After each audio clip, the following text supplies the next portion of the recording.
ইসলামী দলগুলোর ঐক্যের জন্য মুখিয়ে আছে। বাংলাদেশের 18 কোটি মানুষ। হয়তো কিছু দুষ্ট দুরাচার, কিছু মানুষের ভুল বোঝাবুঝির কারণে ঐক্য হতে হতে হতে হতে যেও আবার হয় না।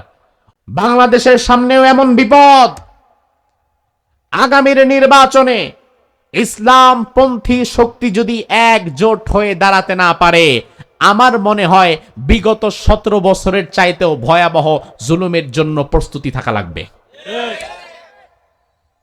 কথাটা ভালো না লাগলে বাসায় যাওয়ার সময় ফালাই দিয়ে যায়েন, তবে একটু শোনেন, বিবেকের কান দিয়ে শোনেন। বিগত 17 বছর জুলুম অত্যাচার যেমন সহ্য করেছি, আগামীতে কি হবে সেটা আল্লাহ ভালো জানে। তবে পরিবেশ পরিস্থিতি দেখে যতটুকু বুঝতে পারছি, এই মুহূর্তে ইসলামী দলগুলো যদি নিজেদের সামান্য সামান্য স্বার্থগুলো পরিত্যাগ করে একটা বাক্সে আসতে না পারে, এক কাতারে দাঁড়াতে না পারে, তাহলে ভবিষ্যতে আবার নতুন আরেক স্বৈরাচারের জন্ম হয়ে যাবার সুযোগ আছে না নাই?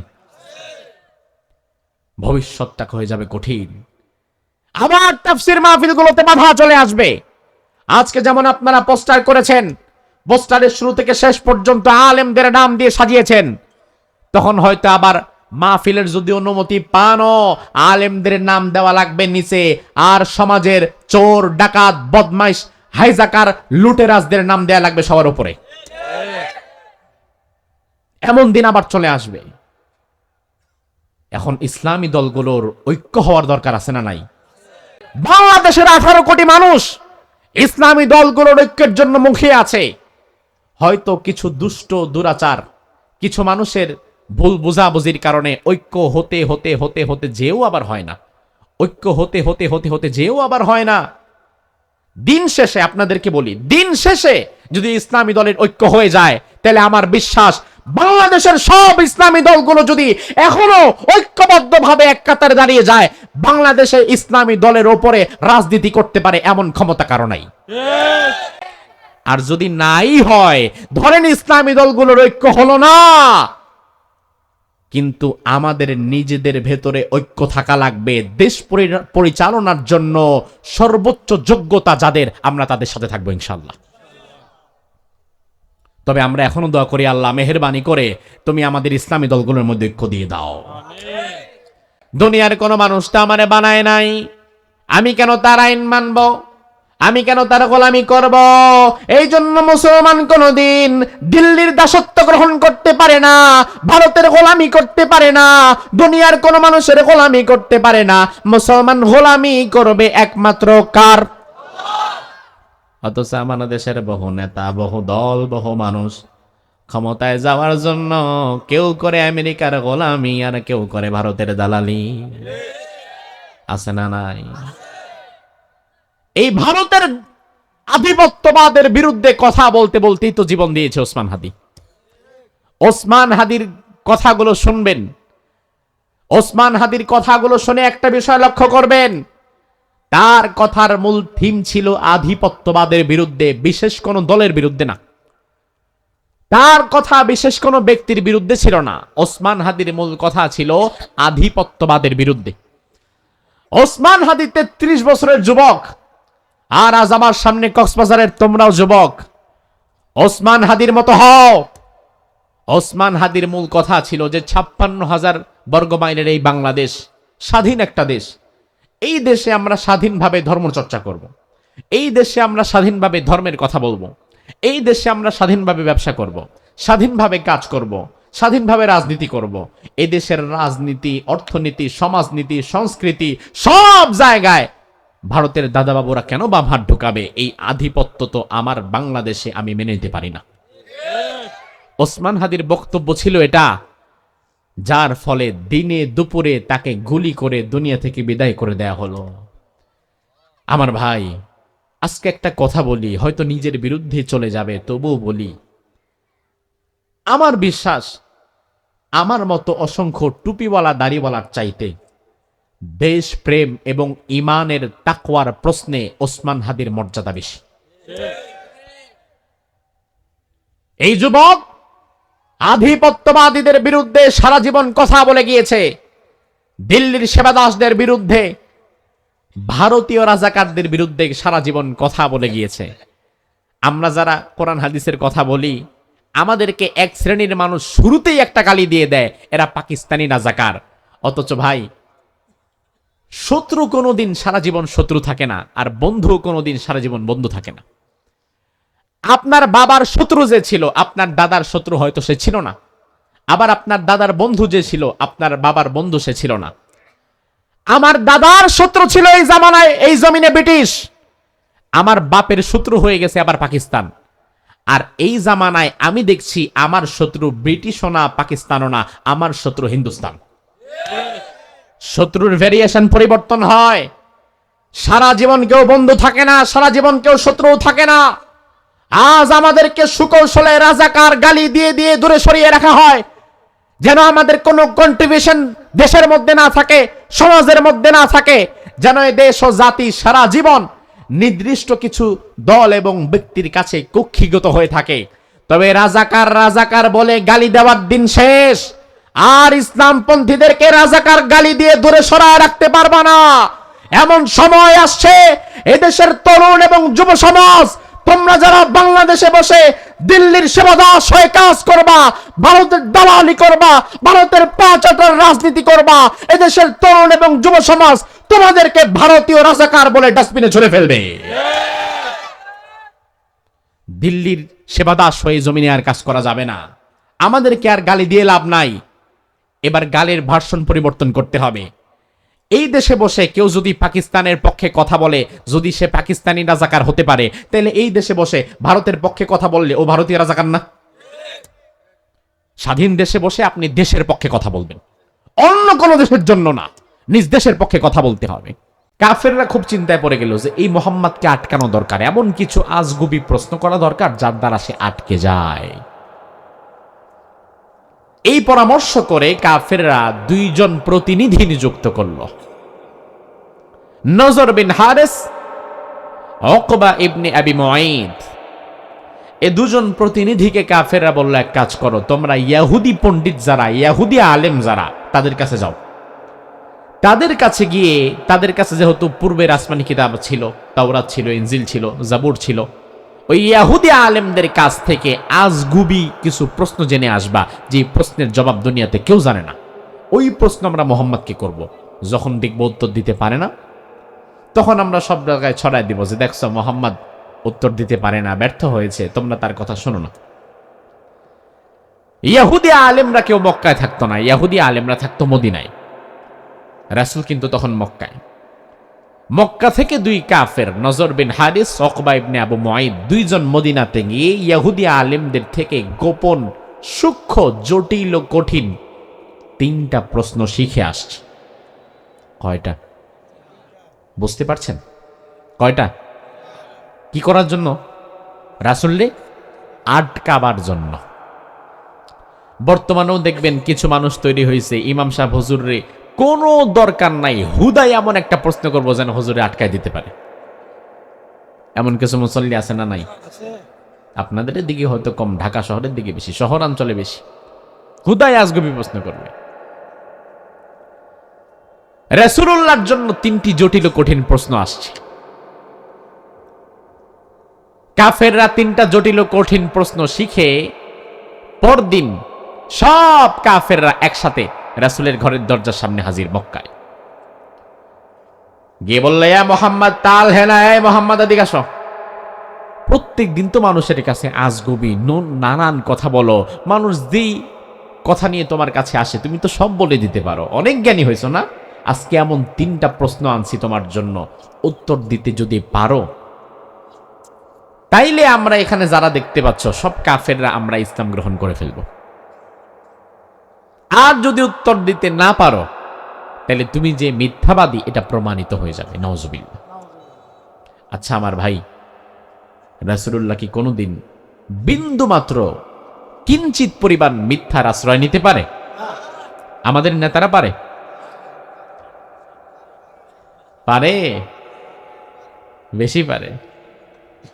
এই যে নির্বাচন আসছে, মিথ্যার ফুলঝুরি শুরু হয়ে যাবে। নির্বাচনের আগে ওয়াদা দিবে, আমি নির্বাচিত হইলে রাস্তা পোড়া মার্বেল পাথর দিয়া টাইস করে দিয়ে দিব, নির্বাচনের পরে দেখবে রাস্তা যেটা ছিল ওইটাও নাই, ওইটা কাইটা খাল বানাই দিছে। আছে না নাই?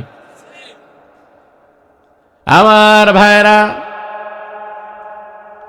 বিশ্বনবী বললেন, হ্যাঁ বলো কি প্রশ্ন? কাফেররা বলল, তিনটা জটিল ও কঠিন প্রশ্ন আমরা তোমার কাছে পেশ করছি, উত্তর যদি দিতে পারো তাইলে আমরা মুসলমান হব, আর যদি দিতে না পারো তাইলে তুমি মিথ্যাবাদী, এটা প্রমাণিত হয়ে যাবে। আমার ভাই, বিশ্বনবী বললেন, কোনো সমস্যা নাই, কি প্রশ্ন তোমরা আমারে জানায় দাও। কাফেররা বলল, আমাদের প্রথম প্রশ্ন হচ্ছে, ওয়াসআলুনাকা আন যিল করনাইন, যুলকারনাইন বাদশা কে ছিল তার সম্পর্কে আমরা জানতে চাই, যেই কথা দুনিয়ার কেউ তখন জানতো না। দুই নাম্বার, কাফেররা বলল, আমাদের প্রশ্ন হচ্ছে, ওয়াসআলুনাকা আন যিল কাহাফ, আসহাবে কাহাফ কারা, কোথায় তারা ছিল, কত বছর তারা ঘুমিয়েছিল, কোন গুহায় তারা ছিল, আমরা জানতে চাই। এই বিষয়টাও তৎকালীন জামানার কেউ জানতো না। তিন নাম্বার, কাফেররা বলল, ওয়াসআলুনাকা আনির রূহ, যে রূহ থাকলে মানুষ কথা বলে, হাত নাড়ায়, পা নাড়ায়, যে রূহ চলে গেলে মানুষের বডিটা পড়ে থাকে, ওই রূহ আসলে কেমন, ওই রূহটা কি জিনিস, এই সম্পর্কে আমরা জানতে চাই। আমাদের কাছে যখন কেউ প্রশ্ন করে, অনেক সময় নিজের আত্মসম্মান বাঁচানোর জন্য আমরা প্রশ্নের উত্তরটা যে জানা নাই এটা বলতে পারি না, বরং আমরা ইনিয়ে বিনিয়ে, জানি আর না জানি, আন্দাজে একটা উত্তর দিয়ে দিই। এমন মানুষ আছে না নাই? আমার ভাই, মসজিদের ইমাম সাহেবরা থাকে সবচাইতে নাজুক পরিস্থিতিতে। আপনি কখনো ভাববেন না যে দুনিয়ার সব মাসালার উত্তর আপনার মসজিদের ইমাম জানতেই হবে তার। আরে ভাই, দুনিয়ার সব কিছুর জ্ঞান আল্লাহ তাআলা তো কাউরেই দেয় নাই। আপনি একটা বিষয় ইমাম সাহেব হুজুরের কাছে জানতে চেয়েছেন, ইমাম সাহেবের যদি জানা থাকে আপনাকে বলে দিবেন, আর যদি জানা না থাকে তাইলে আপনারা এটাও বলতে পারে, ভাই উত্তরটা আমি এখন জানি না, আগামীকাল দিব, বা আমি আর একটু কোরআন হাদিস ঘাটি, আমি আরেক কয়েকজন আলিমের সাথে কথা বলি, তারপরে আপনাকে জানিয়ে দিচ্ছি। কিন্তু আমাদের সমাজের ইমাম সাহেবদের এটা করার সুযোগ নাই। ইমাম সাহেবরে যদি কোনো প্রশ্ন করার পরে ইমাম সাহেব যদি কয় জানি না, পারি না, 2-4 দিন পরে বলবো, তাইলে ওই বেটা পরের দিন চায়ের দোকানে বইসা সমালোচনা করে, কি এর ইমাম রাখছো, একটা মাসলার উত্তরই পারে না। এমন আছে না নাই? আরে ব্যাককল, তোমার ইমাম কি দুনিয়ার সবকিছু জানবে? দুনিয়ার সবকিছু কি আমি জানি? দুনিয়ার সবকিছু তো দুনিয়াতে কেউ জানে না। দুনিয়ার সব জ্ঞান এক আল্লাহ ছাড়া আর কারো কাছে নাই। এজন্য আমাদের সমাজে দেখবেন মুফতির অভাব নাই, কারণ যেমন তালের মানুষ এমন তালের মুফতি। এই জামানায় তালাকের মাসালার ফতোয়া পাওয়া যায় চায়ের দোকানে বসলে, অথচ ইসলামের সবচাইতে ক্রিটিক্যাল, সবচেয়ে কঠিনতম মাসালা হচ্ছে তালাকের মাসালা। যে তালাকের মাসালা লিখতে গেলে মুফতিদের ঘাম বের হয়ে যায়। আমার কাছে যদি কেউ ফোন দেয় দেশ বা প্রবাস থেকে, যে হুজুর মাসালা জানতে চাই, আমি আগে জিজ্ঞেস করি কি সম্পর্কে। যদি শুধু শুনি তালাক, আমি বলি ডোন্ট টক, একটা কথাও বলা যাবে না। তার কারণ তালাকের মাসালা তো ছেলে খেলা না যে আপনি ফোনে বলবেন আর আমি উত্তর দিয়ে দিব। তালাকের মাসালার জন্য স্বামী স্ত্রী উভয়কে একসাথে স্বর্ণাপন্ন হয়ে আমার সামনে আসা লাগবে, বসা লাগবে, দুইজনের স্টেটমেন্ট শুনে তারপরে কথা বলা লাগবে। অন্যথায় একজনের কথা শুনে, আংশিক কথা শুনে আমি বললাম যে তালাক হয়ে গেছে, কিন্তু আসলে সত্য তালাক হয় নাই, এমনটা যদি হয় তাহলে একটা সংসার ভাঙার গুনাহ আমি নিজের কাঁধে নিলাম। আবার যদি দেখা যায় একজনের আংশিক কথা শুনে আমি বললাম যে না তালাক হয় নাই, কিন্তু বস্তুত যে তালাক হয়ে গেছে এটা আমি জানি না, কারণ আমি দুইজনের কথা শুনি নাই, তাহলে আমি যে বললাম তালাক হয় নাই, পরবর্তীতে তারা যে সংসার করবে, জিনা করবে, সব জিনার গুনাহ তো আল্লাহ আমার আমল নামায় দিবে। তাহলে আমি রিস্ক নিব কেন? এই জন্য না, অসম্ভব তালাকের কোনো মাসালা ফোনে বলা যাবে না। আপনি সরাসরি বসেন, উভয়কে আসেন, স্বামী স্ত্রী দুজনের কথা শুনে এরপরে আমরা একটা রায় দেব কোরআন হাদিস সামনে রেখে। কিন্তু আমাদের সমাজে সকালবেলা চায়ের দোকানে যান, চা খাইতে খাইতে বলেন যে অমুকে তার বউরে ওই দিন রাগের মাথায় তালাক 2টা দিছে, তালাক কি হয়েছে? পাশ থেকে মুরব্বী একজনকে বলো না তালাক হয় নাই, চায়ের দোকানদারকে বলছে আচ্ছা থামেন, তালাক হয়ে গেছে। মুফতির অভাব নাই। যেই মাসালা দিতে আমাদের ঘাম বের হয়ে যায়, ওই মাসালা চাওয়ালারা খুব সহজে দিয়ে ফেলবে। আমার ভাই, এটা ভয়ঙ্কর বিষয়। কারণ আল্লাহ কোরআনের মধ্যে বললেন, ওয়ালা তাকফু মা লাইসা লাকা বিহি ইলম ইন্নাস সামা ওয়াল বাসারা ওয়াল ফুআদা কুল্লু উলাইকা কানা আনহু মাসউলা। যেই বিষয়ে তোমার জ্ঞান নাই, ওই বিষয়ে কোনোদিন খবরদার আগ বাড়িয়ে কোনো কথা বলো না। জ্ঞান না থাকার পরেও যদি পাকনামি করে কথা দুইটা বেশি বলে ফেলো, আল্লাহর দরবারে তোমার মুখ, তোমার জিহ্বা, তোমার ঠোঁট, তোমার অঙ্গ প্রত্যঙ্গকেও জবাব দিতে হবে। ঠিক না ব্যাঠিক? কাফেরেরা বিশ্বনবীর কাছে প্রশ্ন করেছিল তিনটা। জোরে কোন কয়টা? আরো জোরে। আমার ভাই দেখেন, রহমাতাল লিল আলামিন, আখিরি জামানার পয়গম্বর, ভালো করে আগে বোঝেন, আমাদের জ্ঞানের চাইতে রাসূলুল্লাহর জ্ঞান কি কম না বেশি? আমাদের বুদ্ধিমত্তার চাইতে রাসূলুল্লাহর বুদ্ধিমত্তা কম না বেশি? আপনার মসজিদের ইমামের চেয়ে কম না বেশি? আমার মতো হুজুরের চেয়ে কম না বেশি? কিন্তু রাসূলের অভ্যাস ছিল, যখন কোনো বিষয় তিনার কাছে নতুন মনে হতো, আগ বাড়ায়া একটা কথাও রাসূল বলতেন না। এই তিনটি প্রশ্নের উত্তর মূলত রাসূল তখন আসলেই জানতেন না, এই জন্য নিজের থেকে বানায়া কোনো কথা রাসূল বলেনও নাই। বরং রাসূল বলে দিয়েছেন, ও কাফেরেরা, আমার একটা দিন সময় দাও। জিব্রাইল তো প্রতিদিনই আমার কাছে আসে, আমার বিশ্বাস আজকেও সে আসবে। আমার একটা দিন সময় দাও, আগামীকাল তোমাদের প্রশ্নের জবাব আমি দিয়ে দেব। সুবহানাল্লাহ। আগামীকাল প্রশ্নের জবাব পেয়ে যাবা, একটা দিন আমাকে সময় দাও। রাসূল নিশ্চিত বিশ্বাসী যে জিব্রাইল তো প্রতিদিনই আসে, আর আমি না জানলে কি হয়েছে, জিব্রাইল তো জানবে, কারণ জিব্রাইলের সাথে জানার একটা লিঙ্ক আছে না নাই? কাফেরা বলল, ঠিক আছে, কালকে পারবা তো তিনটা প্রশ্নের উত্তর দিতে? হ্যাঁ পারবো, কোনো সমস্যা নেই, যাও কালকে আসো। পরের দিন ভোর হওয়ার সাথে সাথে সব কাফেরেরা আবার দল বেঁধে চলে এসছে। এসে বলল, মুহাম্মদ তাড়াতাড়ি দরজা খোলো, উত্তর কই? রাসূলুল্লাহ দরজা খুলে বের হলেন, মুখটা মলিন।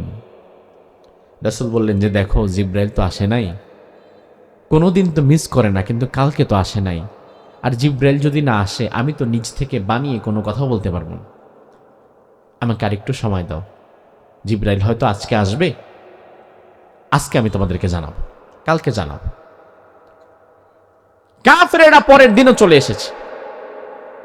রাসূলুল্লাহর মুখটা আগের চেয়ে আরো বেশি মলিন হয়ে গেছে। রাসূল বললেন, আহারে, আমি যে কি বিপদে পড়লাম, জিব্রাইল তো 2 দিন হয়ে গেছে আসছে না, আর জিব্রাইল না আসলে আমি তোমাদেরকে জানাবো কিভাবে? এভাবে 2-3 দিন যাওয়ার পরে কাফেররা খবর ছড়িয়ে দিল যে মুহাম্মদ আসলে মিথ্যাবাদী, তার কাছে কোনো জিব্রাইলও আসে না, সে এতদিন যা বলেছে সব মিথ্যা বলছে। জোরে কোন আহারে। আল্লাহর হাবিবের কথা শুনে বড় মর্মাহত হলেন, ব্যথিত হলেন।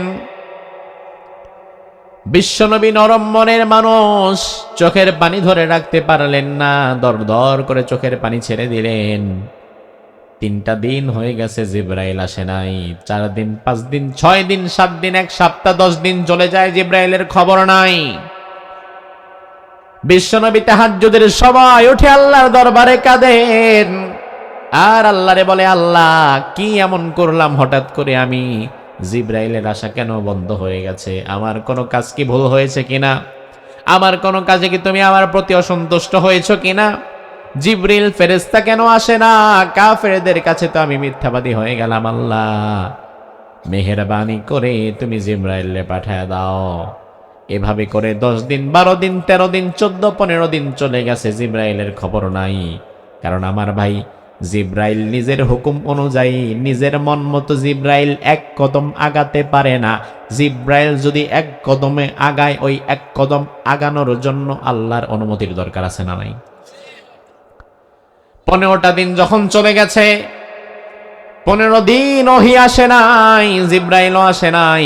15 দিন পরে এবার আল্লাহ রাব্বুল আলামিন জিব্রাইল আমিনকে দিয়ে সূরা কাহফ নাযিল করলেন। জিবরিল আমিন 15 দিন পরে বিশ্বনবীর দরবারে ওহী নিয়ে এসেছেন। আল্লাহ রাব্বুল আলামিন জানায়া দিলেন, ও নবী, ওয়ালা তাকুলান্না লিশাইইন ইন্নী ফাইলুন যালিকা গাদা ইল্লা আইয়াশা আল্লাহ। জোরে বলুন আল্লাহু আকবার। আল্লাহ রাব্বুল আলামিন বললেন, নবী, কাফেরেরা যখন আপনার কাছে 3টা প্রশ্ন করেছিল, আপনার তখন বলা দরকার ছিল আমি এখন জানি না, আগামীকাল আমি তোমাদেরকে জানায়া দিব ইনশাআল্লাহ। কিন্তু নবী আপনি ইনশাআল্লাহ বলেন নাই। ইনশাআল্লাহ না বলার কারণে আমি আল্লাহ তাআলা 1 দিন 2 দিন না 15 দিন পর্যন্ত হি বন্ধ রেখেছিলাম। বিশ্বনবীকে ইনশাআল্লাহর আমল শিক্ষা দেওয়ার জন্য 15 দিন পর্যন্ত কোরআন নাজিল বন্ধ রেখেছিলেন কে? আর ওই উম্মত এখন আর ইনশাআল্লাহ বলে না, এই জন্য তাদের কাজেও বরকত হয় না। বিশ্বনবীর মতো মহামানব ইনশাআল্লাহ একবার বলতে ভুলে গেছেন, আল্লাহ তাআলা 15 দিন পর্যন্ত ওহী কাট করে দিছে।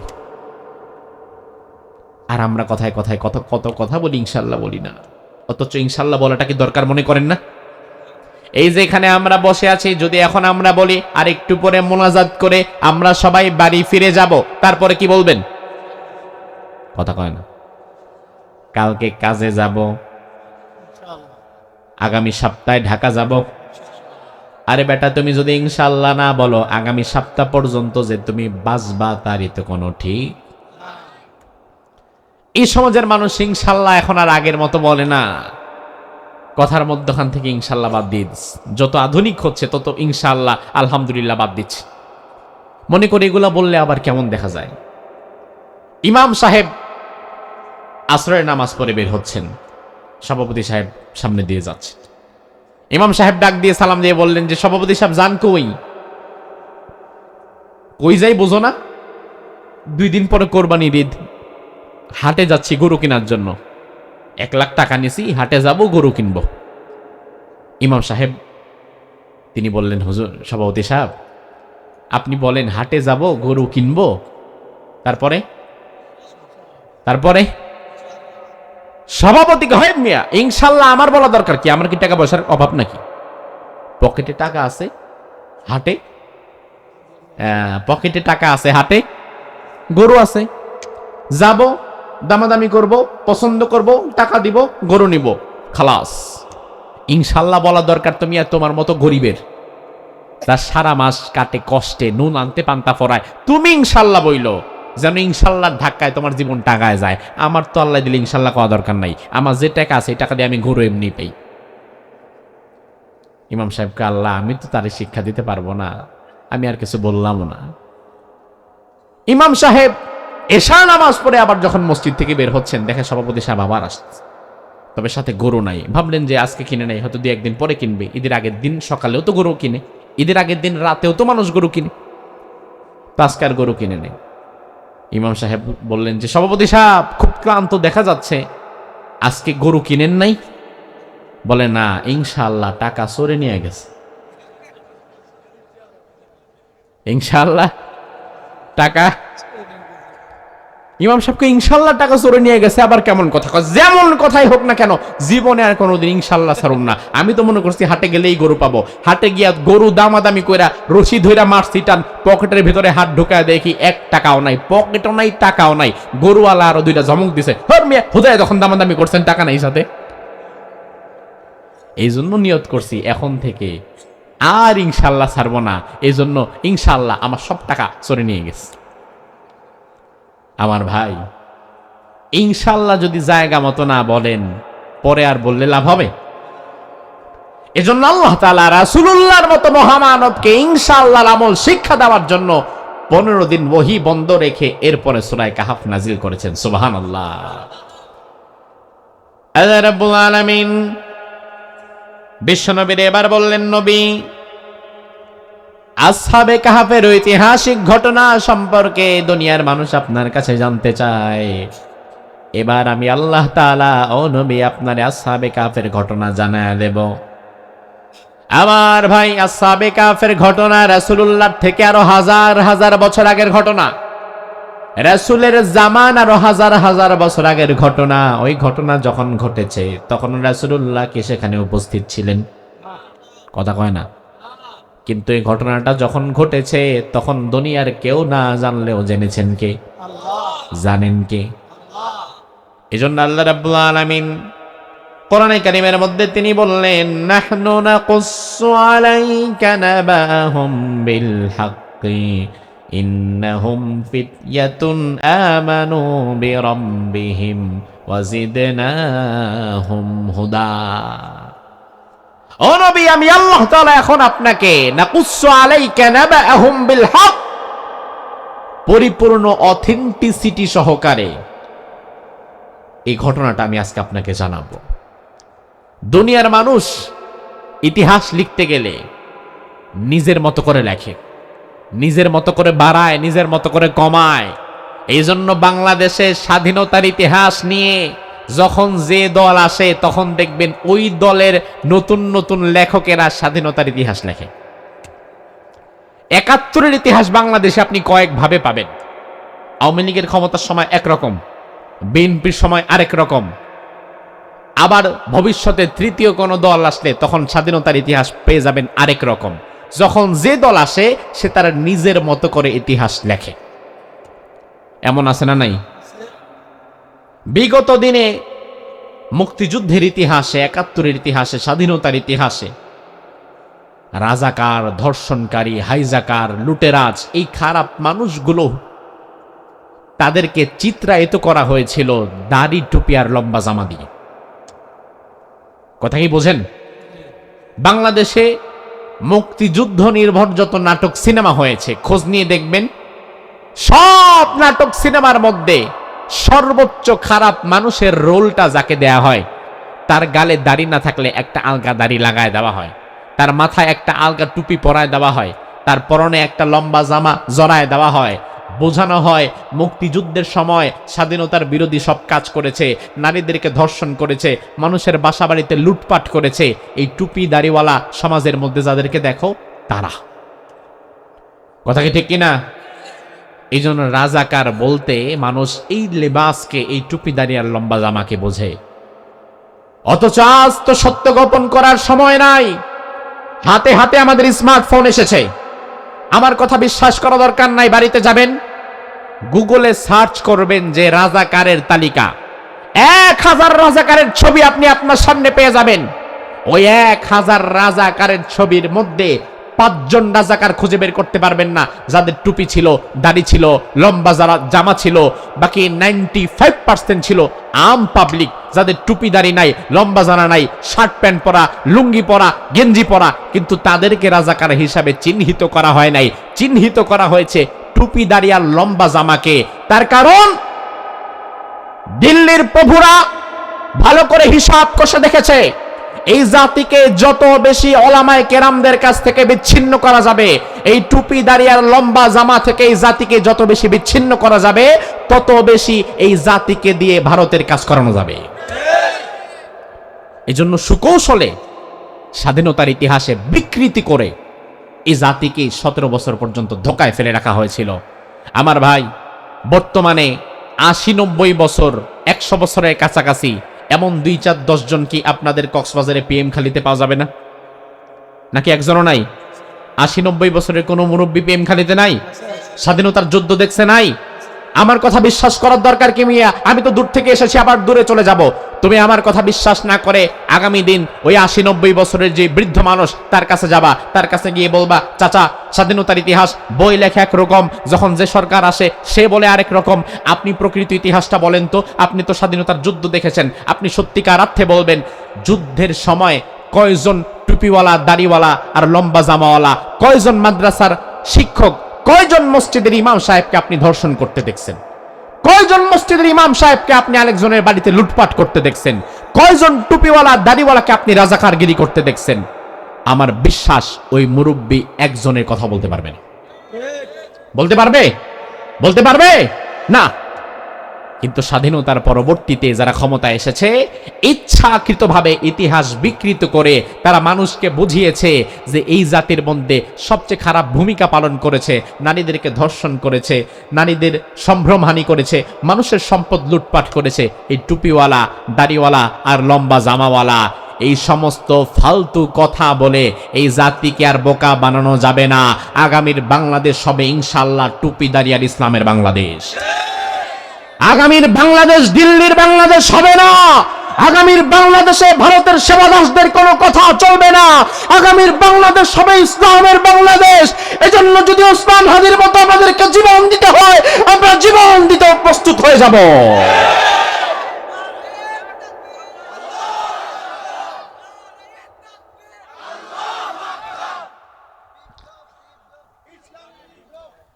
এই আওয়াজে বিপ্লব বিপ্লব কইও না, তাহলে বিপ্লব ডরাইব। বিপ্লব মানে রোমান্টিক আলাপ করতেছে বউয়ের সাথে। আরে বেটা, বিপ্লব বিপ্লব বললে তো আগে নিজের বিপ্লব জাগ্রত করতে হবে, ঠিক কি না? আমার ভাইরা লক্ষ্য করেন, আল্লাহ রাব্বুল আলামিন বলেন,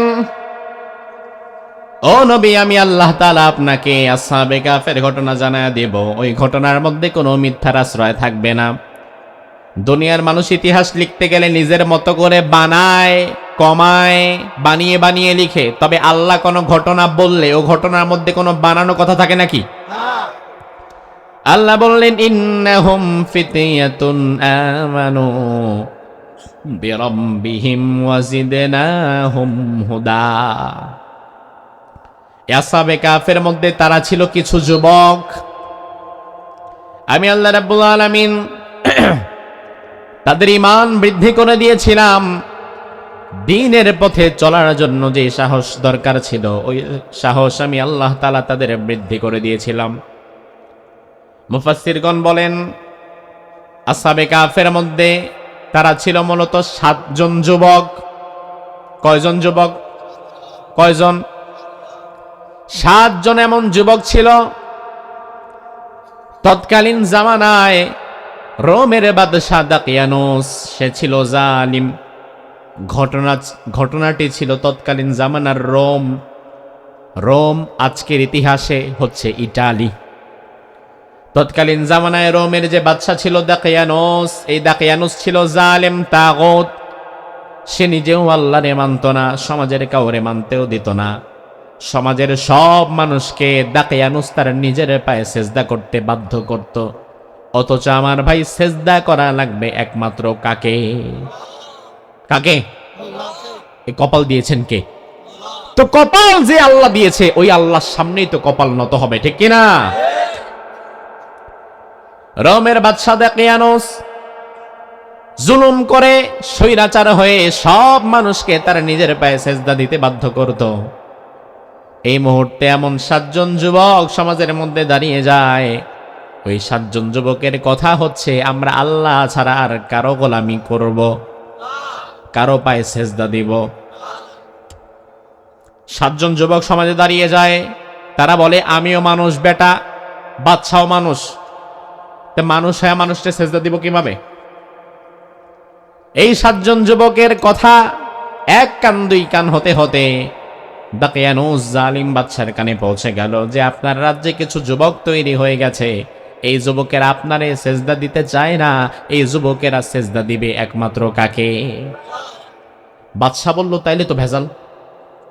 তার কারণ, এই 7 জনকে যদি এখন বন্ধ করা না যায়, তাহলে এই 7 জন থেকে আরো কিছু যুবক তৈরি হওয়ার সম্ভাবনা আছে না নাই? তো এই মানসিকতাটা তো বন্ধ করতে হবে।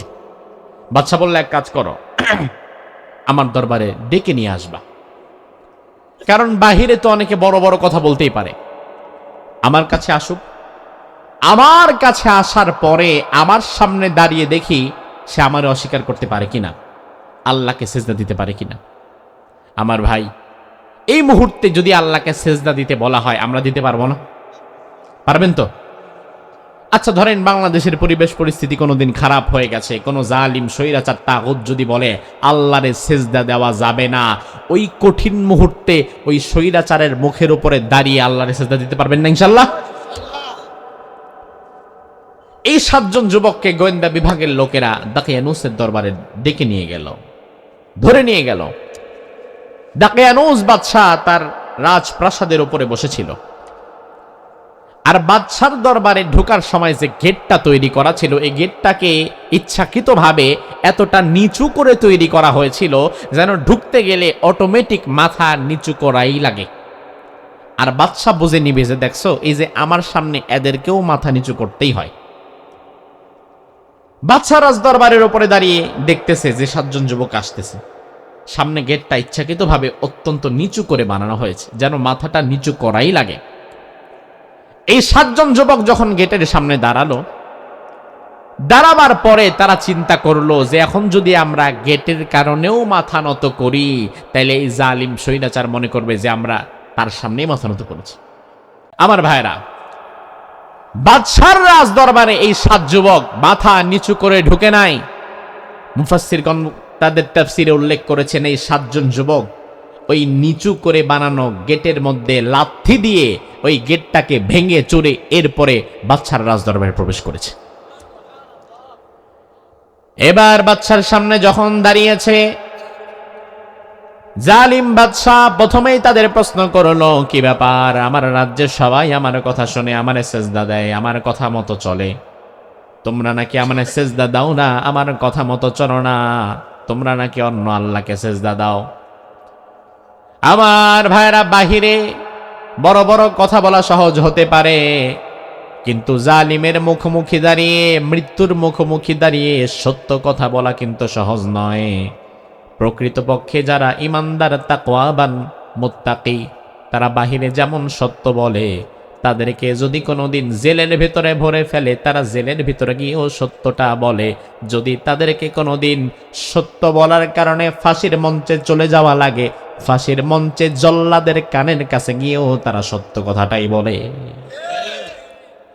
সত্য যেটা, সেটা সর্বত্র সত্য, দিনেও সত্য, রাতেও সত্য, ভেতরেও সত্য, বাহিরেও সত্য। সত্যের কোনো পরিবর্তন নাই, পরিবর্তন হয় মিথ্যার। এক এক জায়গায় এক এক রকম, ঠিক কিনা?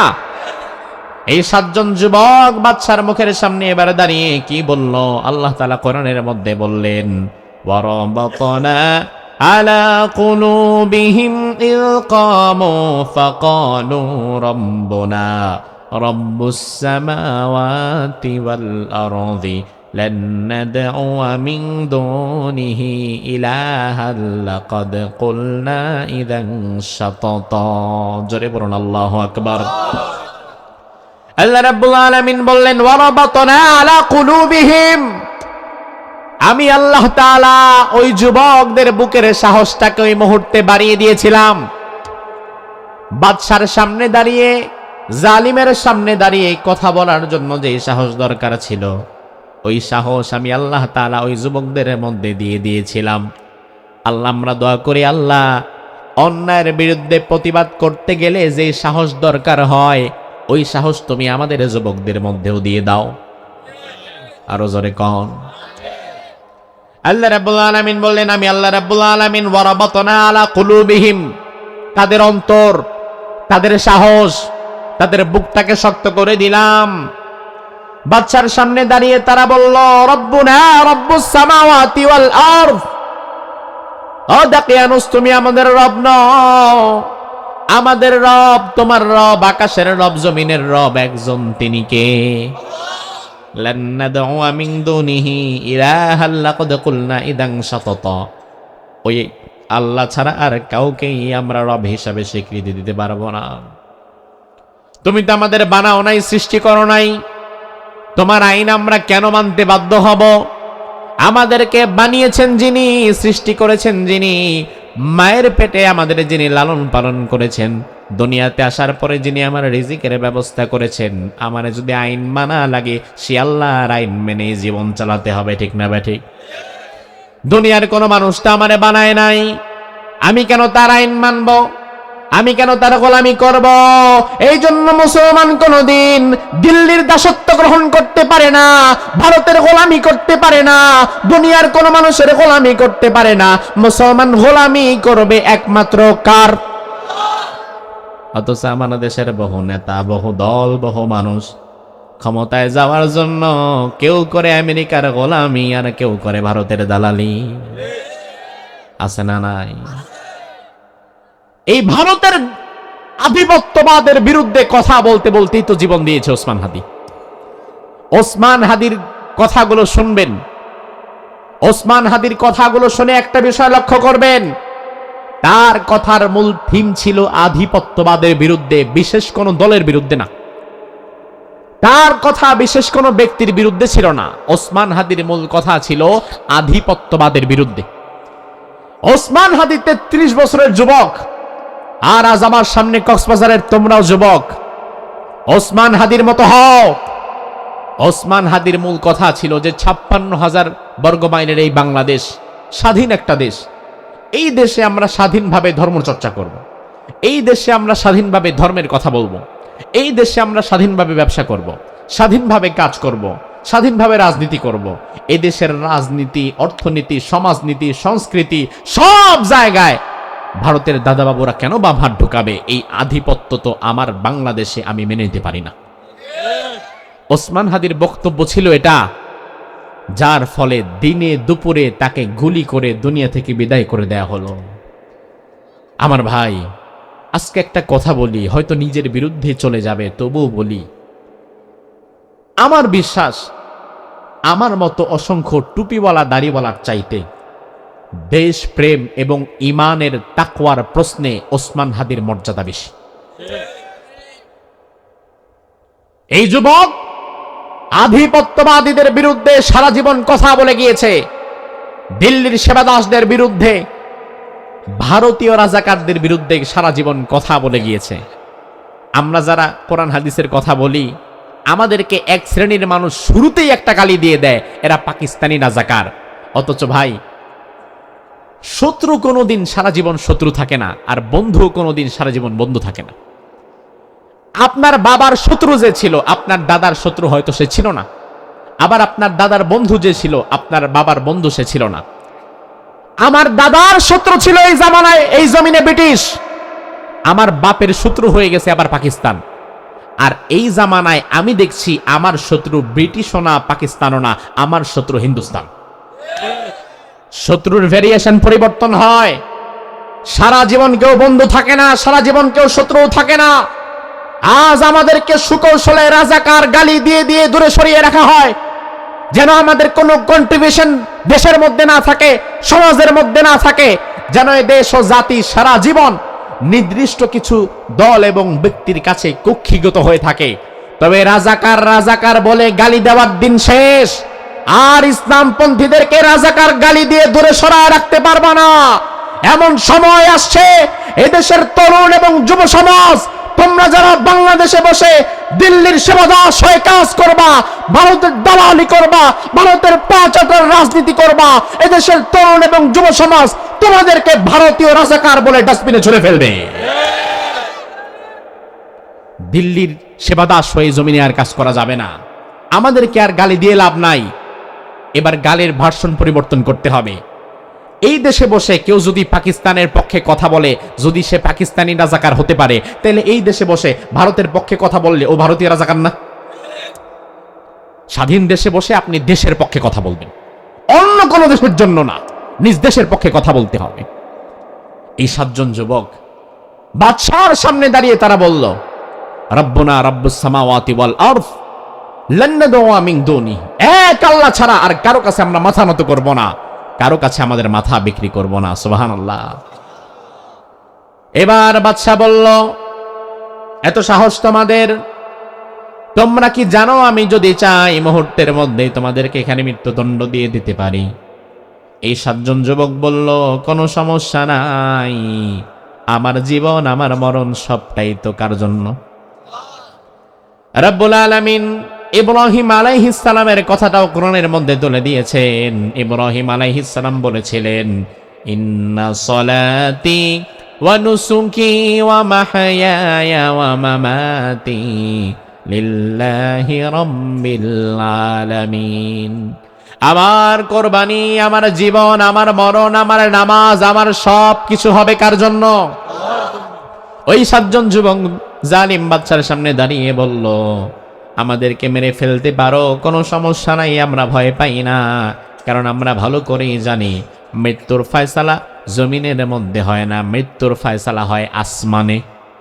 কোথায়? মৃত্যুর ফয়সালা কি জমিনে হয়? জমিনওয়ালারা তো অনেক সময় চায় অনেক মানুষকে হত্যা করে ফেলতে, তবে আল্লাহ বাঁচায় রাখে। আবার জমিনওয়ালা অনেক সময় যারে খুব গার্ড দিয়ে রাখে, সিকিউরিটি গার্ড দিয়ে রাখে যেন তার মরণ না হয়, হাজারো সিকিউরিটি গার্ডের মধ্য থেকে ওই বান্দা মরে যায়, এমন ঘটনা আছে না নাই? তাইলে ফায়সালা কি জমিনে হয়েছে না আসমানে হয়েছে? এই 7 জন যুবক বলল, মৃত্যুর ফায়সালা তো আসমানে হয়, জমিনে নয়। বাদশা চিন্তা করলো, এই মুহূর্তে 7 জন যুবককে যদি এই ঘরের ভেতরে মেরে ফেলা হয়, এলাকার মানুষ মনে করবে আমি বড় ভীতু।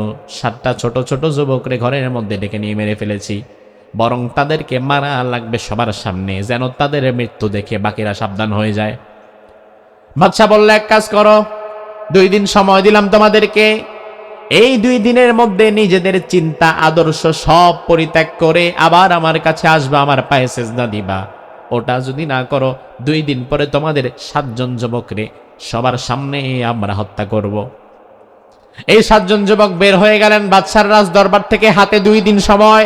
2 দিনের মধ্যে নিজের আদর্শ, চিন্তা ভাবনা সব পরিত্যাগ করা লাগবে। আমার ভাই, প্রয়োজন হলে নিজের জমি বিক্রি করবেন, প্রয়োজন হলে নিজের দুনিয়ার যত সম্পদ আছে বিক্রি করে দিবেন, তবে কোনোদিন আদর্শ বিক্রি করবেন না। কারণ আদর্শ বিক্রি করনেওয়ালা মানুষ মূলত কোনোদিন মানুষই থাকে না। এই 7 জন যুবক বের হয়ে তারা চিন্তা করলো, কি করা যায়, কি করা যায়, কোথায় যাওয়া যায়। অবশেষে তারা চিন্তা করলো, আমরা 7 জন আলাদা আলাদা জায়গায় বসবাস করি, আলাদা আলাদা ভাবে আমরা যদি 7 জন থাকি তাইলে আমরা 7 জন হব ব্যক্তি, আর একসাথে যদি আমরা দাঁড়িয়ে যাই তাইলে আমরা হয়ে যাব শক্তি। এই জন্য আলাদা আলাদা থাকা যাবে না, আমাদেরকে এক হওয়া লাগবে। বাংলাদেশের মানুষদেরকে এখান থেকে শিক্ষা নেওয়া লাগবে। নানান দলমতে আমরা যদি সারা জীবন ভাগ হয়ে থাকি, অমুক গ্রুপ তমুক গ্রুপ অমুক তমুক বলে আমরা যদি 18 কোটি মানুষ ভাগ হয়ে থাকি, তাহলে 18 কোটি মানুষের কোনো শক্তি নাই। ভেনেজুয়েলার প্রেসিডেন্টকে আমেরিকা যেমন আধা ঘন্টাও লাগে না ঘর থেকে তুইলা নিয়ে আমেরিকায় চলে যায়, বাংলাদেশের মানুষ যদি কোটি কোটি মানুষ শত শত মতে বিভক্ত হয়ে একে অপরের ক্ষতির ধান্দা করে, তাহলে বাংলাদেশের পরিস্থিতিও এমনই হতে পারে।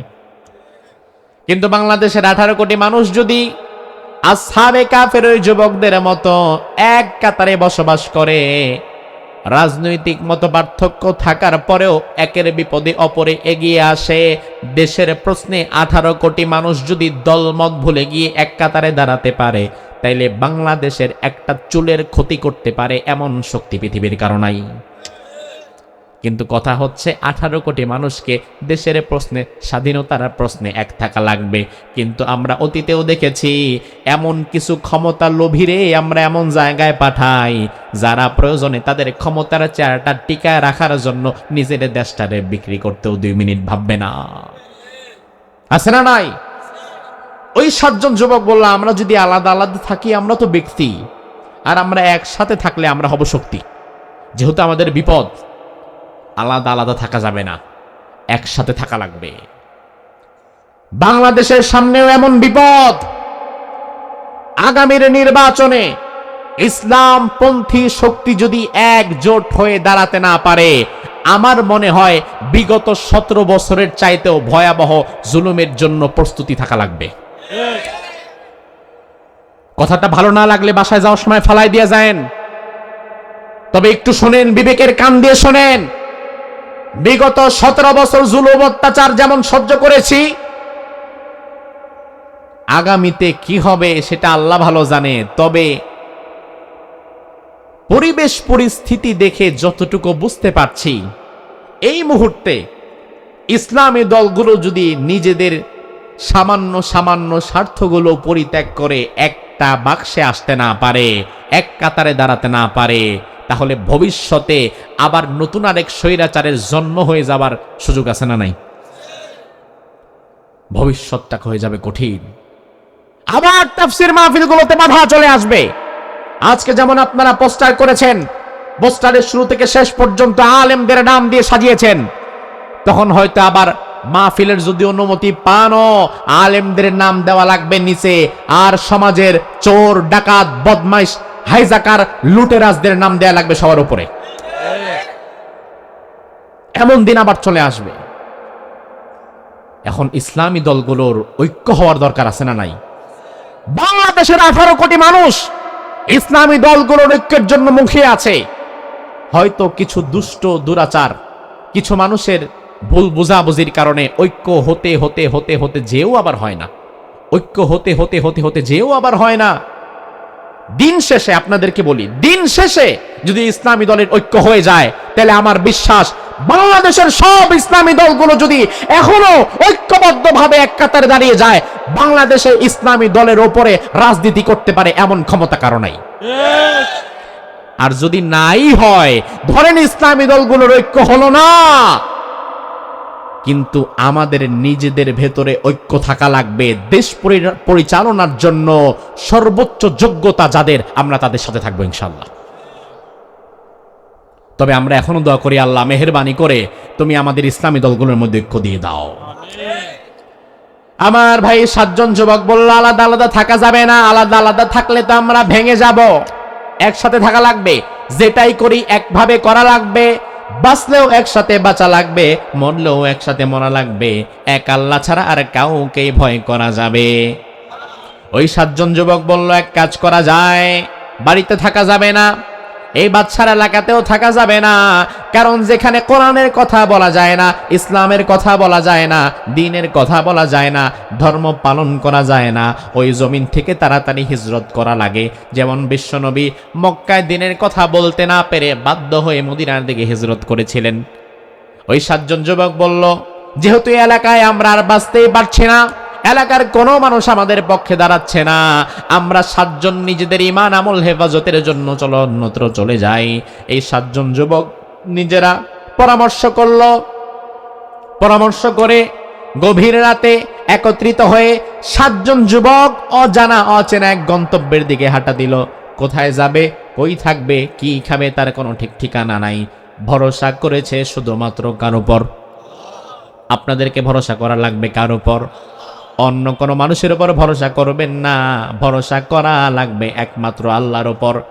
নেতার উপরে ভরসা করলে চলবে না, নেত্রীর উপরে ভরসা করলে চলবে না, কারণ তুমি যেই নেতার উপরে ভরসা করবা, যেই নেত্রীর উপরে ভরসা করবা, যেই দলের উপরে ভরসা করে তুমি মানুষের উপরে জুলুম করবা, তোমার নেতা বিপদে পড়লে আগেই বর্ডার ক্রস করে পালায়া যাবে, তোমার মতো কর্মীর খোঁজও জীবনে নিবে না। কিন্তু তুমি যদি আল্লাহর গোলাম হও, আল্লাহর প্রতি ভরসা করো, তোমার আল্লাহ তাআলা কোনোদিন তোমারে ছেড়ে যাবে না, ঠিক কি না? আল্লাহ বললেন ওয়া হুয়া মাকুম আইনা মা কুনতুম, ও বান্দা তুমি যেখানেই থাকো আমি আল্লাহ তোমার সাথে থাকি। গভীর রাত হঠাৎ করে তোমার বুকে যন্ত্রণা হয়েছে, দুনিয়ার কোনো মানুষ তোমার যন্ত্রণার খবর জানে না, কিন্তু একমাত্র যিনি জানেন তিনি কে? এবার এই 7 জন যুবক বলল আমরা চলো অন্য কোথাও চলে যাই। গভীর রাত, এই 7 জন যুবক এবার বের হয়েছে। বের হওয়ার সময় তারা আল্লাহরে বলে, আল্লাহ আওয়াল ফিতয়াতু ইলাল কাহফি ফাকালু রাব্বানা আতিনা মিন লাদুনকা রাহমাতাও ওয়া হাইয়্যি লানা মিন আমরিনা রাশাদা।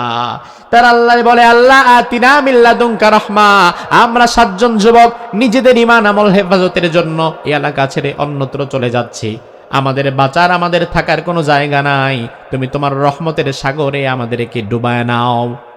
আলহামদুলিল্লাহ বলেন। এই 7 জন যুবক এই দোয়া করে এবার রাস্তা সামনের দিকে আগাচ্ছে। হঠাৎ করে যেতে যেতে পথিমধ্যে তারা দেখতে পেল বিশাল সাইজের একটা কুকুর।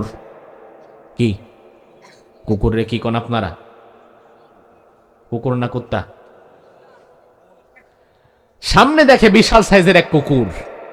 আমার ভাই, আল্লাহ যদি কাউরে সহযোগিতা করতে চায়, ফেরেশতা পাঠানো দরকার নাই, ল্যাংরা মশা দিয়েও তো করতে পারে।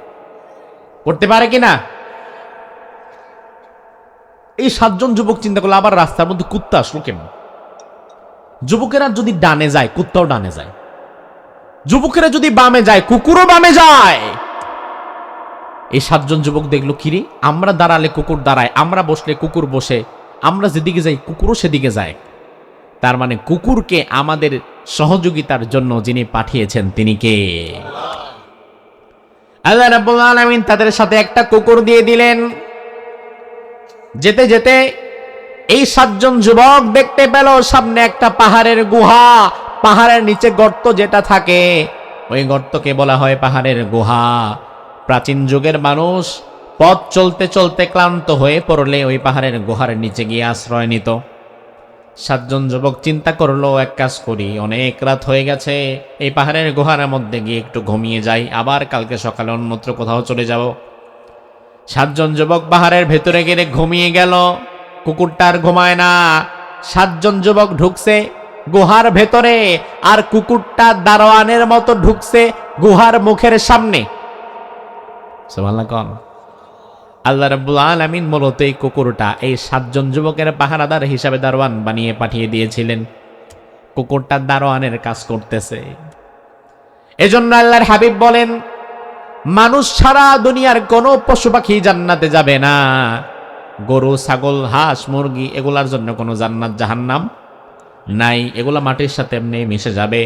তবে ওই আসহাবে কাফ, ওই 7 জন যুবকের সাথে ওই রাতে যেই কুকুরটা তাদের সঙ্গ দিয়েছিল, ওই 7 জন ইমানদার যুবককে যেই কুকুর সহযোগিতা করেছিল, ওই ইমানদার 7 জন যুবককে সহযোগিতা করার কারণে ওই কুকুরটা হয়ে যাবে জান্নাতি।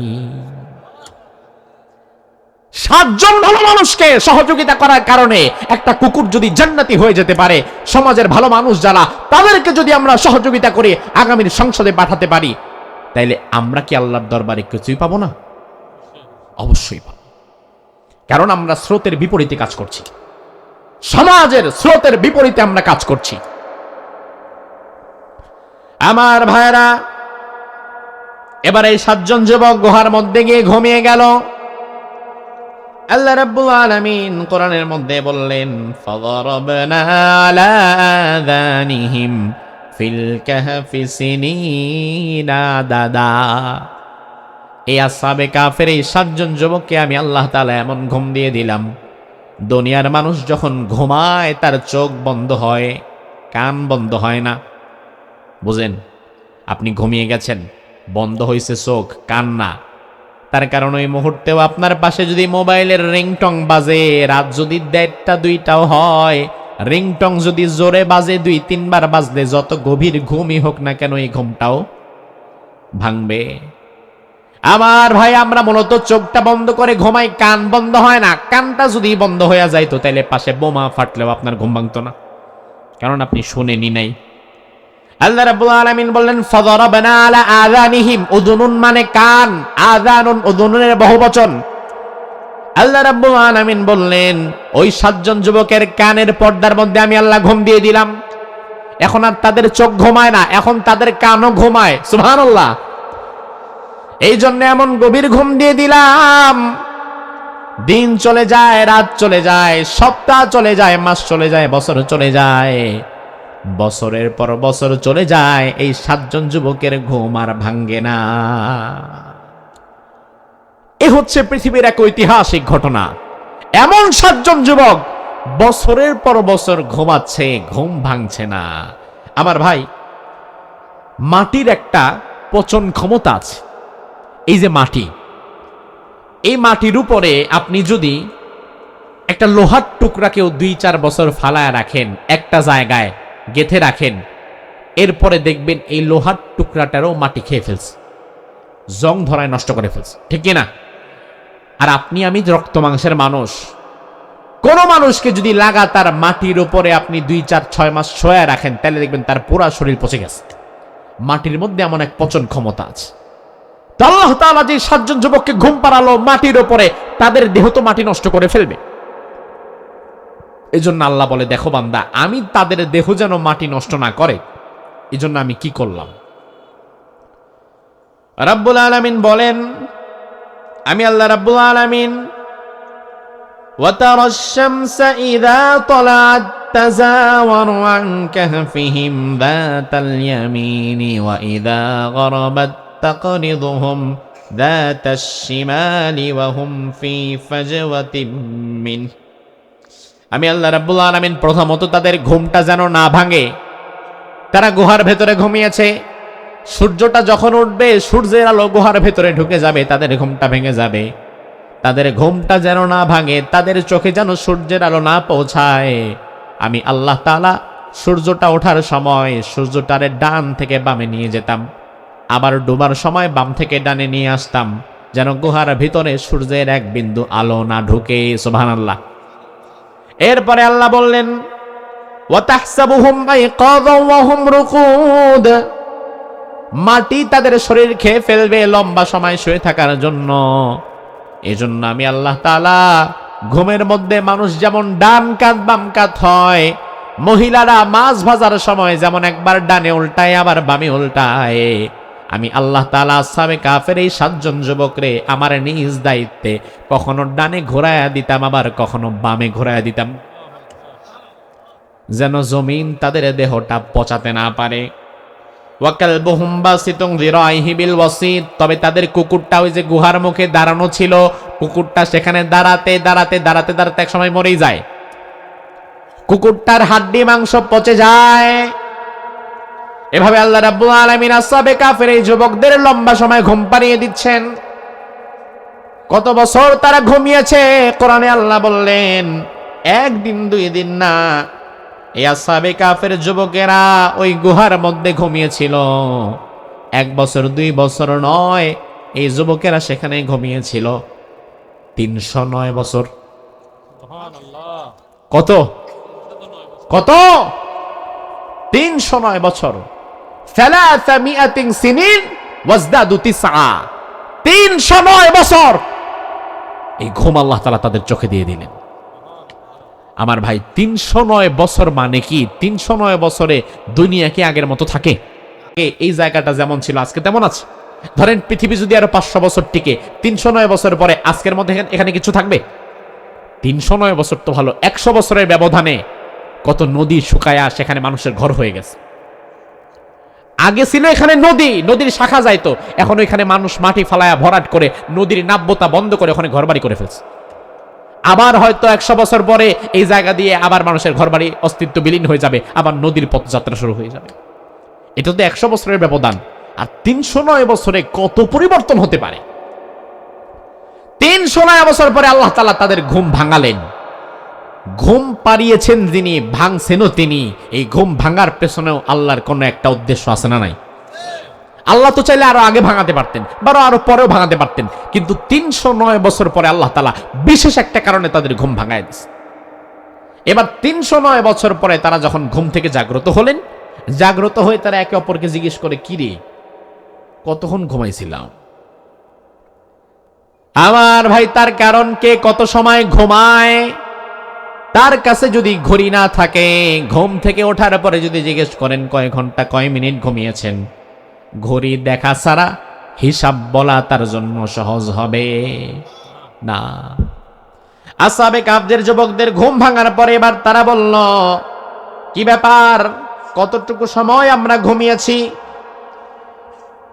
কোরআনে কারীমে রব্বুল আলামিন বললেন, ওয়া কাযালিকা বা'সনাহুম লিয়াতাসাআলু বাইনাহুম ক্বালা কাইলুম মিনহুম কাম লাবিসতুম ক্বালু লাবিসনা ইয়াওমান আও বা'দা ইয়াওম। ঘুম থেকে জাগার পরে একজন আরেকজনকে জিজ্ঞেস করে, কিরে, কত সময় ঘুমাইছি? একজন বলে, লাবিসনা ইয়াওমান, হয়তো একদিন ঘুমাইছি। কয়দিন? অথচ একদিন। একদিন আসলে কত? 309। আবার পাশের জন ধাক্কা দিয়া কয়, আও বা'দা ইয়াওম, আরে বেটা একদিন না, মনে হয় আধা দিন ঘুমাইছি, এখনো কাঁচা ঘুমটা ছুটে নাই। আমার ভাই, আরেকজন বলল, এই দাঁড়াও, কে কত সময় ঘুমিয়েছি না ঘুমিয়েছি ওই গল্প করে লাভ নাই, পেটের মধ্যে ক্ষুধা আছে না নাই? কারণ এতদিন ঘুমাইছে, ক্ষুধাও লাগে নাই, কিন্তু যখন জাগছে, জাগার পরে ক্ষুধা আছে না নাই? বলল, যাও, টাকা পয়সা কার কাছে কি আছে দাও, একজন নে দাও, বাজারে পাঠাও, বাজারে পাঠিয়ে কিছু বাজার সদাই করে আনো, ওই বাজার সদাই কইরা খাওয়া দাওয়া কইরা এরপরে আমরা কথা বলবো কি কতদিন ঘুমাইছি। আগে বাজার করো। কোরআনে আল্লাহ রাব্বুল আলামিন বললেন, এই ছেলেগুলো বাজার করার জন্য যার কাছে টাকা পয়সা দিল, ভালো করে তাকে বলে দেয়া হলো, ফালয়ানজুর আইয়ুহা আযকা তাআমান ফালয়াতিকুম বিরিজকিম মিনহু ওয়ালিয়াতালাত্তাফ ওয়ালা ইউশাইরান্না বিকুম আহাদা। বাজারে যাচ্ছ ভালো কথা, তবে এটা তো দাকিয়ানুসের এলাকা, ও তো খারাপ মানুষ, ও তো তাগুত, আল্লাহকে মানে না, ও তো হারাম খাবার বিক্রি করতে বলে দোকানে। খাবারটাকে হালাল না হারাম এটা দেখে যাচাই বাছাই করে তারপরে আনবা, কোন হারাম খাবার আনবা। তবে হ্যাঁ, সাবধানতার সাথে যাবা। দাকিয়ানুসের কোন লোক যদি তোমাদেরকে দেখে ফেলে তাইলে তুমিও শেষ, আমরাও শেষ, মরে যাব আমরা। সাবধানতার সাথে চেহারাটাকে আড়ালে লুকিয়ে এরপরে যাবা, খাবার কিনে দ্রুত চলে আসবা, কারোর সাথে কোনো কথা বলার দরকার নেই। তারা তো জানে না যে 309 বছর পার হয়ে গেছে। তারা মনে করছে আর রাত্রে আইসা ঘুমাইছি, সকালবেলা ক্ষুধা লাগছে, নাস্তা আনতে পাঠাচ্ছি। যার কাছে টাকা পয়সা দিয়েছে সে মুখ টুক ঢেকে টেকে এরপরে বাজারে গেছে, দোকানে গেছে। বের হওয়ার পরে সে চিন্তা করতেছে, আচ্ছা কি ব্যাপার, এদিক দিয়ে না রাত্রে আসলাম, এদিক দিয়ে না গাছপালা ছিল, এখন দেখি এদিক দিয়ে নদী হয়ে গেছে। আচ্ছা ওই পাশে না পুকুর ছিল, ওই পাশে দেখি মানুষের বাড়ি হয়ে গেছে। এত রাতারাতি এত পরিবর্তন কেমনে সম্ভব? আসলে পরিবর্তন কি রাতারাতি না 309 বছরের? কিন্তু এরা জানে। যাক, যা হয়েছে হয়েছে, আমি এক কাজ করি, খাবার দাবার নিয়ে আবার গুহায় ঝুঁকে যাই। একটা দোকানের সামনে গেছে, যাওয়ার পরে কিছু খাদ্যদ্রব্য নিয়েছে। কত টাকা? এত টাকা। পকেটে হাত ঢুকিয়ে টাকা বের করে দোকানদারের হাতে দিয়েছে। দোকানদার টাকার দিকে একবার তাকায়, তার চেহারার দিকে একবার তাকায়। দোকানদারের কথা হচ্ছে, এই টাকা তো আমার বাপেও দেখে নেই। এটা স্বাভাবিক না? এখন আপনাদের পিএম খালির একটা দোকানে, সনখোলা বাজারের একটা দোকানে আমি ধরেন একটা মোজো কিনলাম, চিপস কিনলাম, বিস্কিট কিনলাম, আরো কিছু জিনিস কিনে 55 বছর আগের পাকিস্তান আমলের টাকা, যেখানে জিন্না সাহেব, ভুট্টো সাহেবদের ছবি টবি লাগানো থাকে, ওই পাকিস্তানি কোনো টাকা যদি তারে দেই, এবারটা নিব? প্রথমেই কইব হুজুর এমনি আপনি করে মানুষে পাকিস্তানি কয়, এরপরে আবার পাকিস্তানের টাকা দিছেন। বিপদ। দোকানদার বলতেছে, কিরে এই টাকা তো আমিও দেখি না, আমার বাপেও দেখে নেই। এখন দোকানদার মুখে বলতেছে না, কিন্তু মনে মনে বলতেছে, কি ব্যাপার, এটা কোন টাকা আবার? এজন্য টাকার দিকে একবার তাকায়, ওই খাবার কিনতে এসেছে যেই ক্রেতা তার দিকে একবার তাকায়। ওই যুবক চিন্তা করছে, এই বেড়াই দোকানদারই দাকিয়ানুসের লোক, নাইলে বারবার আমার দিকে তাকায় কেন? ব্যাস লাগছে নি? কেউ কারো মতি গতি বুঝতেছে না। দোকানদার মনে করতেছে যেটা বাটপার, আমার কি দিচ্ছে এটা, এটা তো কোনো টাকার মধ্যেই পড়ে না, এটা তো আমি জীবনে দেখি নাই। আর ওই যুবক মনে করতেছে, এই বাটপার, এ দাকিয়ানুসের লোক, এ বারবার আমার দিকে তাকাচ্ছে কেন, টাকা নিয়ে আমার বিদায় দিবে, এটা না দিয়ে বারবার আমার দিকে তাকায় কেন? এবার দোকানদার করে, দোকানদার ভাইরা তাড়াতাড়ি এদিকে আসো, ঐতিহাসিক এক ব্যক্তির পাওয়া গেছে যার কাছে এমন টাকা আছে যে টাকা আমরা কেউ দেখি নাই। সব দোকানদারের হাজির। এসে দেখলো আসলেই তো এই টাকা তো আমরা কেউ দেখি নাই। এক মুরব্বী ব্যক্তি এসে টাকা দেখে বলল, আচ্ছা এই টাকার কথা তো ছোটবেলায় আমরা পড়ছিলাম যে এই এরকম এক ধরনের টাকার প্রচলন ছিল, আজকে না, আজ থেকে আরো প্রায় 300 বছর আগে। ওই যুবক কয়, ফাজলামি করেন না, আমি রাত্রে টাকা নিয়ে আসছি, রাত্রেবেলা ঘুমাইছি, সকালবেলা আসছি রুটি কিনতে, আর আপনারা সবাই মিলে আমরা নিয়ে মজা করতেছেন যে 309 বছর আগের টাকা। 309 বছর পরে ওই রোম সাম্রাজ্যের যিনি বাদশাহ ছিলেন, ওই বাদশাহ ছিলেন একজন মুত্তাকি, পরহেজগার, আমানতদার, ঈমানদার। তার মানে হচ্ছে এই জমিন সব সময় জালিমের দ্বারাই শাসিত হবে না, ভবিষ্যতে ইনশাআল্লাহ তাআলা এই জমিনে ইনসাফ করতে পারে এমন ঈমানদার মানুষ আসবে। 309 বছর পরে দাকিয়ানুসের আর কোনো ক্ষমতা নাই, মাটির সাথে মিশে তার অস্তিত্ব বিলীন হয়ে গেছে, তার জুলুমের রাজত্ব শেষ। ওই জামানার যিনি বাদশাহ ছিলেন তিনি ঈমানদার ছিলেন। তিনার কাছে খবর পৌঁছানো হলো যে একজন যুবকের সন্ধান পাওয়া গেছে, যে যুবকের কাছে 309 বছর আগে টাকা পাওয়া গেছে। বাদশাহ দ্রুত চলে আসলেন, এসেই টাকা দেখলেন, টাকা দেখে বললেন, হ্যাঁ এটা তো 309 বছর আগের যে জালিম বাদশাহ ছিল দাকিয়ানুস, তার আমানত টাকা, এই যে টাকার মধ্যে খোদাই করা তার ছবি দেয়া আছে। যুবককে বলা হলো, আপনি কি, আপনার পরিচয় কি? যুবক এখনো তার ঘোর কাটতে পারে না। যুবক বলল, আমি তো সাধারণ আপনাদেরই এলাকার একজন মানুষ। আমরা কিছু মানুষ এই দাকিয়ানুসের কাছ থেকে পালিয়ে নিজের ঈমান হেফাজতের জন্য একটা গুহায় আশ্রয় নিয়েছিলাম। ওই ঈমানদার বাদশা বলল, থামেন, আপনারা কি 7 জন ছিলেন? বলে, হ্যাঁ, আমরা 7 জন। আপনাদের সাথে কি ওই রাতে একটা কুকুর বের হয়ে গিয়েছিল? হ্যাঁ, ছিল। যুবক এবার বলল, আচ্ছা, এগুলো আপনি জানেন কিভাবে? এটা তো গত রাতের কথা। বাদশা বলল, গত রাতের কথা না, আপনাদের এই ঘটনা 309 বছর আগের কথা। আমরা যুগ যুগ ধরে পড়ে এসেছি বইয়ের পাতায় যে আমাদের এলাকা থেকে 7 জন যুবক আর একটা কুকুর উধাও হয়ে গেছে। তারা কোথায় গেছে, কই আছে, বেঁচে আছে না মরে গেছে, আমরা কেউ জানতাম না। আপনাদের খবরগুলো তো ছোটবেলা থেকে আমরা পড়ে পড়ে বড় হয়েছি। আপনারাই যে সেটা তো আমরা জানতাম না। ওই ইমানদার বাদশা বলল, আমার রাজ্যে নতুন ফিতনার সৃষ্টি হয়েছে।